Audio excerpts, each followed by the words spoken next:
Hello, everyone, and welcome back to Potty Plan Entertainment. My name is Chris, and in case you don't know, I review movies and I rate them on a scale of 0 to 100 in increments of 5. Today, finally,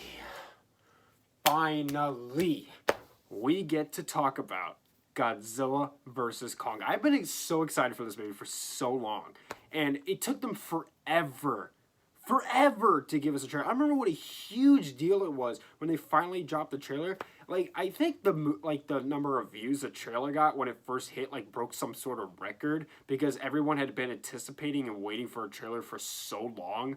Like, it was honestly starting to feel like this movie was never going to come out. Well, I finally got the opportunity to see it last night, and boy, was that fun. Look, this movie does not disappoint. I had so much fun with this. I saw it in Imax. By the way, do not watch this on streaming. Go see this on the biggest screen you can possibly watch it on.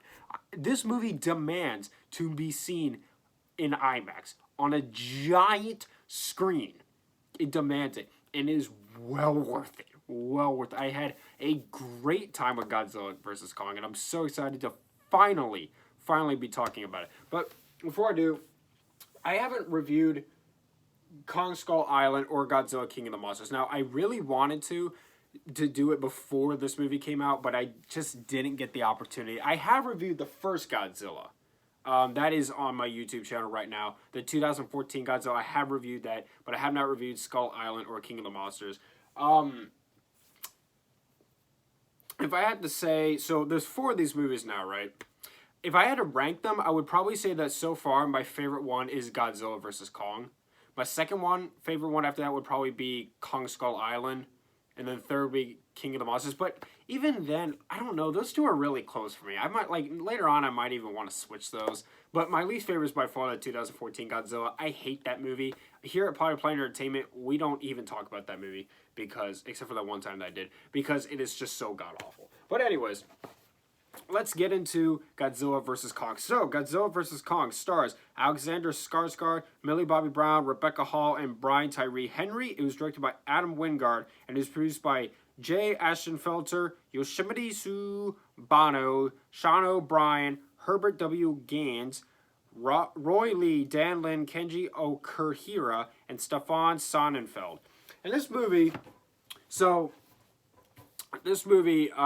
people are monitoring Kong on Skull Island now, and they find out that there is some sort of hidden world that they believe these Titans are coming from, and they think they can use Kong to guide them there. When they're trying to guide them there, all of a sudden Godzilla starts attacking people, and nobody's really sure why. And so, as this movie goes on, this is about their search for that place and trying to figure out why Godzilla is attacking people, and of course the two big Titans seeing each other and battling it out. So, in case you don't know, the top 3 monsters, like the top 3 top dogs, are Godzilla, King Kong, and Ghidorah, which was that 3-headed dragon that Godzilla killed in Godzilla King of the Monsters. Those are the top 3 dogs. Well, Ghidorah's gone, and now it's just Godzilla and King Kong. So these two battle it out in this movie, and it's so great. I loved this movie so much. This was everything I wanted it to be. It's not perfect, obviously. It's not Shakespeare. It's not these movies. But let me tell you, Godzilla vs. Kong is a heck of a lot of fun. I love this movie, and I'm going to tell you why. So, firstly, the special effects for this movie are amazing. We have achieved the pinnacle of special effects. And this movie is a perfect example of that. I never thought I would say this about a movie like this, but I think this deserves an Oscar. I really do. I think this deserves best special effects. The special effects are astonishing. They're so good. They're so crisp, clean. Every single shot in this movie is breathtaking. This movie is so breathtaking. There's so much to look at in this movie. And everything is beautiful. beautiful. It's so much fun. Like I said before, this movie is so much fun. I promise you, if you go to this movie, one, to have a good time, you will have a good time. I promise. It's so much fun to watch. And the people stuff works really well with the monsters. So the monsters and the monsters serve like a really integral part of the plot for this movie, especially Kong.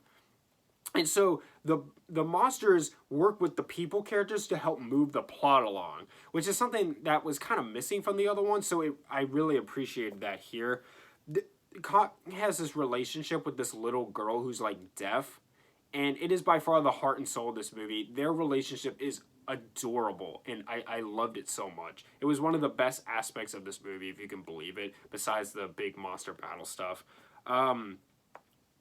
I really felt fear for the monsters' lives. There were times where Godzilla would get the upper hand on Kong and stuff like that, and I would really, really be afraid that the monster was going to die. Like, it wasn't just fun to watch. I genuinely felt fear for the monsters in this movie, and you really got to give them credit for that, because that's more than I was expecting out of this movie. This movie also has a huge reveal toward the end of it, which, believe me, I will not spoil for you. But I'm telling you, this reveal is so cool, so awesome, so amazing. Just one of the best, coolest things I've ever seen in a movie.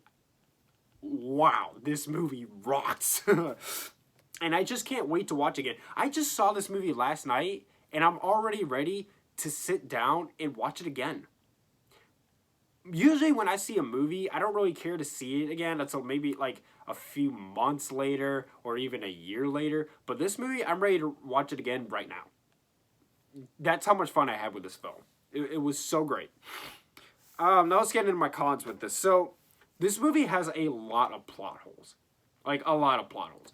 But the good thing about them, though, is that they're not like overly integral to the story. And some of them you probably won't even notice or are never even going to notice, because you have to be like super intelligent to notice them. Some of them you don't have to be super intelligent to know. Some of them are more obvious, but again, who cares? Like, it's not one of those movies where you should care. This movie could have used a little bit less people stuff. Little bit less. Just a little bit less. It didn't bother me too much, but I would have liked it if there was a little bit less of the people stuff in this movie. And there's like this surprise villain in the movie that like explains like this evil plot that he has, and I didn't really understand it. And one of the things that surprised me about this was Kong had a lot more screen time in this than Godzilla did, if you can believe it. Godzilla's in the movie a lot, don't get me wrong. He's there a lot. But Kong is in, like, almost every scene. Which I didn't mind, because honestly, I like King Kong better than I like Godzilla. But yeah, it was kind of weird how King Kong was a lot more integral to the plot than Godzilla was. Which was kind of weird. I don't know if that's a con. It was just something I noticed while watching the movie, which was really weird. That King Kong was a lot more important in the movie than Godzilla was. Even though Godzilla is there a lot, and you get some awesome stuff with Godzilla. Awesome stuff with Godzilla. He's not as important to the movie as King Kong is. And I think that's because Godzilla is more of like an anti-hero, more of a neutral guy to keep the balance of things. And King Kong is just a hero. So I think that's probably why. I didn't mind it. It was just something I noticed I thought was kind of weird, but not really. Anyways, I loved Godzilla vs. Kong. And I don't mean to overhype it, but if you want to go to this movie and have a great time watching these two battle it out, you will have a great time watching these two battle it out. And one of the things I loved is that a lot of people were joking that Godzilla was going to kick King Kong's butt. That's not the case at all. They actually do level out the playing field for them really well, so that it's actually a lot of fun to watch. I love this movie, and I'm going to give Godzilla vs. Kong a 90. Now, does this movie deserve a 90? Nope. But am I going to give it to him anyways? Yes, because it was awesome. I'm so pleased with this movie. It was so much fun. I promise you, if you haven't seen it yet and you want to go to this and have a good time, you're going to have a great time. I promise you. I loved this movie. Thank you so much for watching. Subscribe to Pod Player Entertainment for more. Hit the like button. Leave movie review suggestions down in the comments down below. Follow me on Instagram and Tumblr at Pod Player Entertainment for channel updates and written movie reviews. And much love.